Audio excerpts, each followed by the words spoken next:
I welcome you once again to another sub-module in child rearing.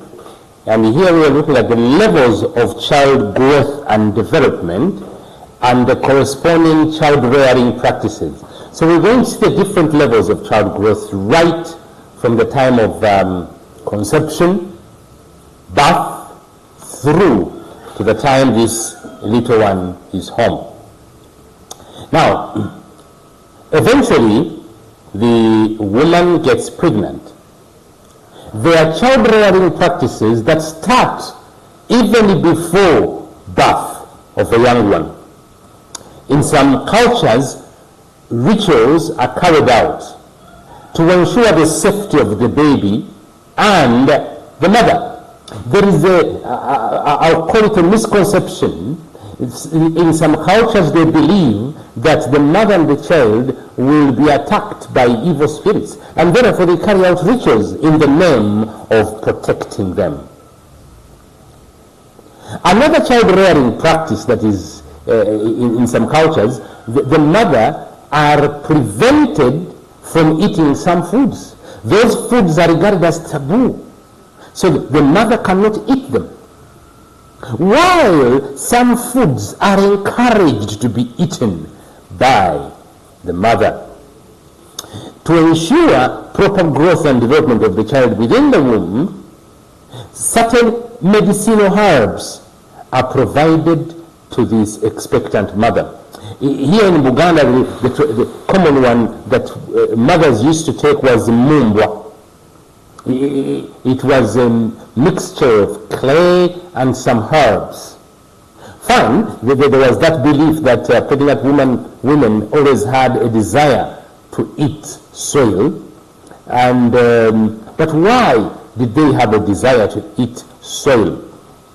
One reason could be their craving for iron. That's why you notice when you go to hospitals, pregnant mothers are usually given iron-rich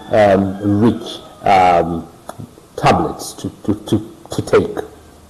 Now, the baby's growth and development in the traditional setup was being monitored by senior women or traditional birth attendants.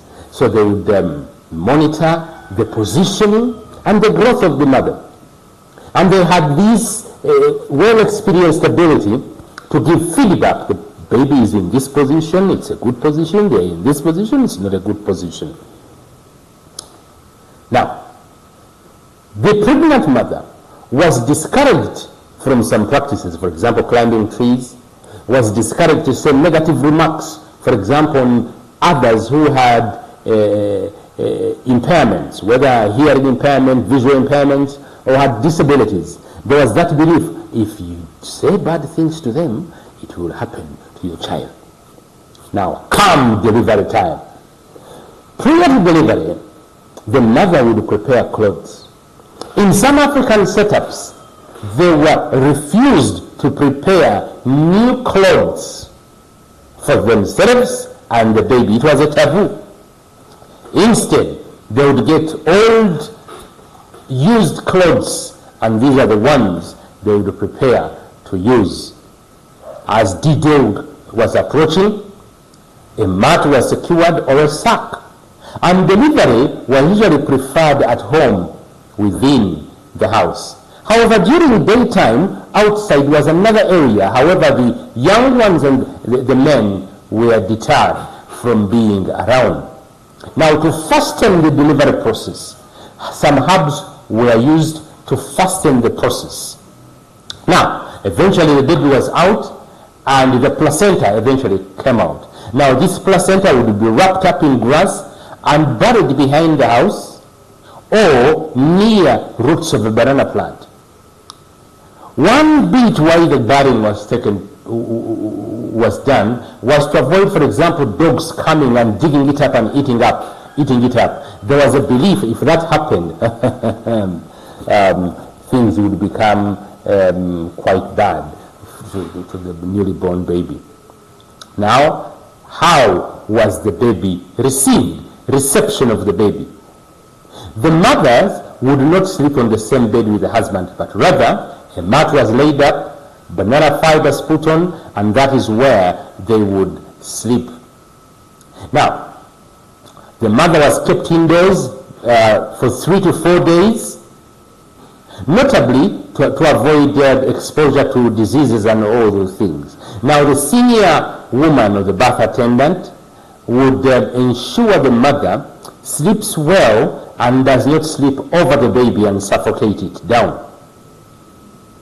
Now, to ensure they have enough breast milk, they were fed on millet porridge.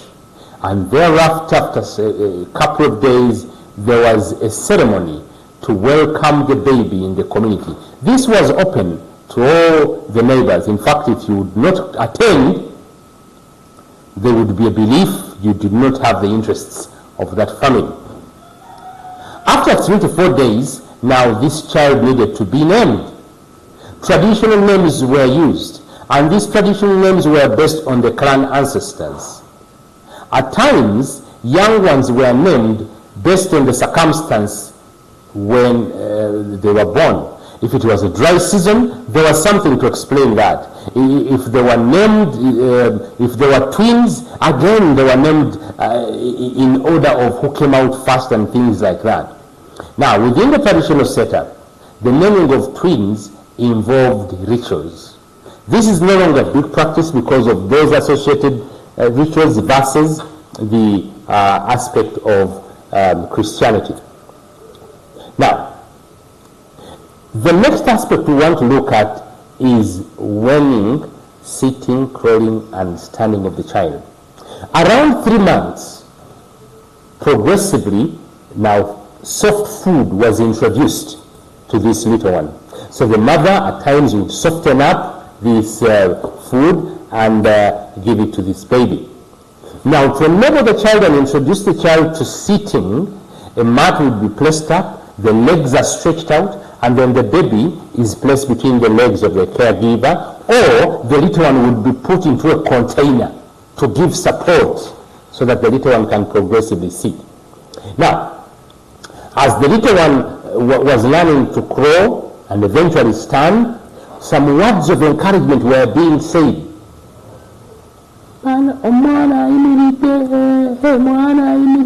You know, such things. They would clap, they would smile. Basically, this was an encouragement for the little one to stand, to walk. Eventually, the little one walks. Now, it is said the beads would be put around the waist to create a waistline, I hear. So if you don't have a waistline, I hear. That could be the reason they never put beads around you. Though, of course, in some cultures, those beads were regarded as a protection.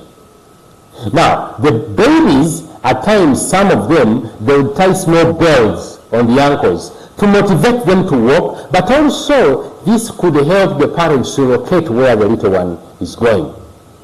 Now, during times of illness, some foods were forbidden. For example, meat and salt were forbidden during the measles outbreak, but instead silverfish was encouraged. Now, when little ones were sick, noise was discouraged. Quarreling, merrymaking was discouraged. The little ones need to have peace to recover. I don't know whether you heard about false teeth. This was a very big practice. I remember it when we were little children. And unfortunately, in the villages, there were these men that pretended to be traditional healers. They would remove false teeth. Unfortunately, what was regarded as false teeth were the permanent teeth that were coming up. So that was the order that existed then. In our next lesson, we will do a comparison between traditional child rearing and modern child rearing, and we will conclude it with the impact of schools in the child rearing.